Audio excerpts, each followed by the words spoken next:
Sir Rohan Pike to speak so that he can share the experience, and maybe our government and our Congress can learn from our neighbors to fight illicit trade.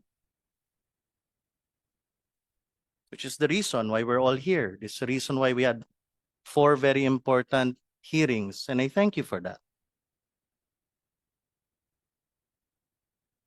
Now, here in the Philippines, Mr. Chair. Is he here? Yes. Okay. It's right yeah, there, Mr. maybe, Chair. yeah, later on we can. Well, after I speak, Mr. Chair, Okay, yeah. pwede. Thank you. So, we always say that illicit trade is really the driver for access for underage consumption. It's not the legitimate industry targeting minors. It's the illicit. It's the illegals that target minors. We don't want trouble with government. We will not put ourselves behind bars for this. But it is those who operate in the illegal atmosphere that have that purpose, that space to enter into defeating the health targets.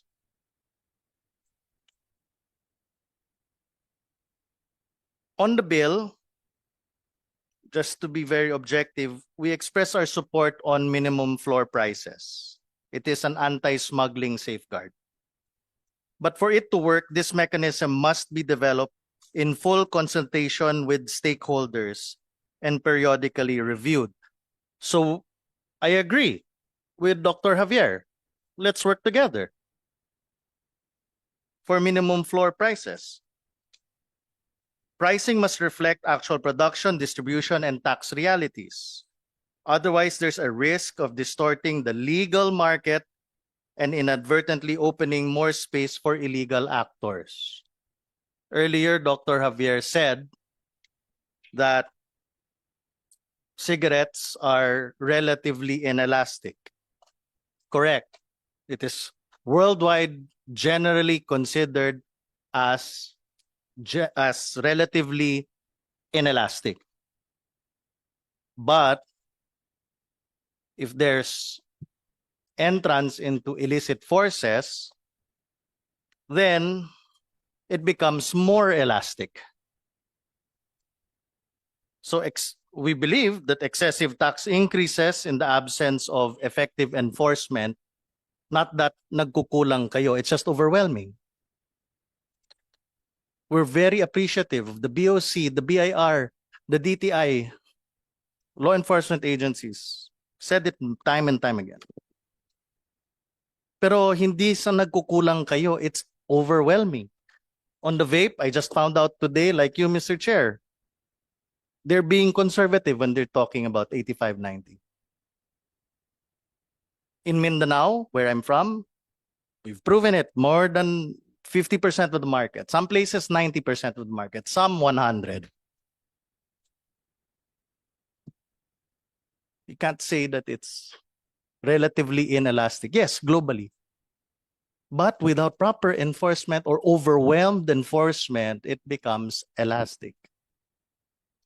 And that explains why you are collecting less and there's an increase of smoking in the youth, in the elderly, and in the adult population.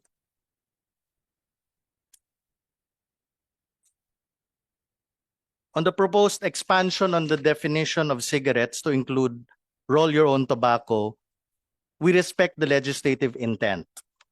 Our only appeal is for regulatory clarity.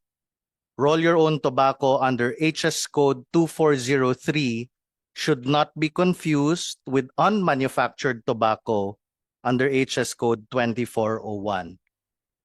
It's unfortunate that we don't have anyone from the BOC here, but I think someone from the NTA is here would probably agree that it should not be confused, at least in the customs level. And that clear classification prevents enforcement errors and upholds alignment with global trade norms. Mr. Chair, the industry stands ready to work with this committee, and we're always happy to be here to have a sober discussion. The topic at hand are these NIRC provisions. We're not going to debate about health. But as far as government collection, balanced collection, looking at facts, we're right there with you. And we thank you for the time. We urge Congress to choose the path of tax optimization so that we may strike a fair, effective, and sustainable balance between health, revenue, and trade, Mr. Chair. Now, at this point, Mr. Chair, I'd like to turn over my microphone to Mr. Pike, if you would allow, so he can share a little bit about Australia, Philippines, and the global fight against illicit trade. All right. Thank you, Mr. Chair. Yes, thank you. Thank you for that, former Congressman Nograles. So we recognize Mr. Pike, but before you explain to us your advocacy, may you please introduce yourself first and then your background so that everyone will be enlightened on your history and also your experience. Thank you, Chair. My name's Rowan Pike. I'm a former Australian Federal Police Officer of 23 years and Australian Customs Officer of 2 years after that. Since then, I've been advocating in relation to illicit tobacco, which was my specialty during the customs period. And I now provide advocacy for various retail groups in Australia. I'd like to thank the President of the Philippines Tobacco Institute for inviting me to address you today and for you to allowing for that to happen. I'm grateful to be able to contribute to this debate and applaud you for your willingness to tackle this growing issue and listen to a wide variety of views. I founded Australia's Tobacco Strike Team, and that was the first dedicated illicit tobacco unit in Australia. And that experience, combined with 25 years of law enforcement, has led me to advise governments globally on illicit trade prevention. The bill you are debating today attempts to balance the interests of government, industry, and the Filipino population. Having seen Australia's failed tobacco policy, I understand that you have an extremely difficult task. I also prepared for a cigarette and tax debate today, but my comments regarding the drivers of the illicit market and the criminal methods used by organised crime are equally relevant for both cigarettes and vapes. The harsher penalties you have proposed in this bill are welcome, as long as they are rigorously enforced. I note that authorities here are using high seizure rates as being the primary indicator of a job well done. I say that it is not an effective measure. Seizure rates merely reflect the amount of product that is out there and do not disrupt these criminal enterprises. Senator, I'm concerned by the very low prosecution rates mentioned by yourself earlier. It's easy to say, let's ban something. It's much harder to enforce those regulations.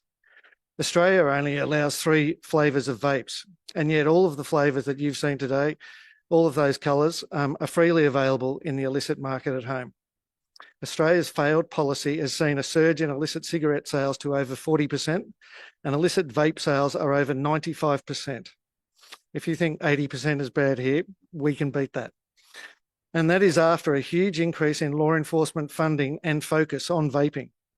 With respect, the statistics you provided earlier give me no confidence that the Philippines can mount a successful enforcement-led response to this issue. I would ask, why is the illicit vape market here 80%? Why hasn't it been stopped already? The explosion in illicit sales has come with a worrying increase in organised crime strength and violence at home. In only 2 years, my own home state of Victoria has seen over 200 arson attacks on shops and warehouses tied to illegal tobacco. There have been homicides, kidnappings, extortion, armed robberies of legal tobacco, all generated by the extreme value of tobacco products and the huge profits that they're fighting over. Feel free to Google Australia's tobacco wars and see for yourself the mayhem our policy has caused at home. Let's turn to the obvious driver of this global problem, the tax excise rate. Governments pull the taxation lever to reduce public health risks, curb tobacco use, and generate revenue. In principle, that makes sense. But the reality is that the annual rate increases mandated in both the Philippines and Australia are now producing diminishing returns in government revenue and also fueling organised crime. We've already pulled that lever too far and have unbalanced the market. you have a chance to prevent making the same mistake with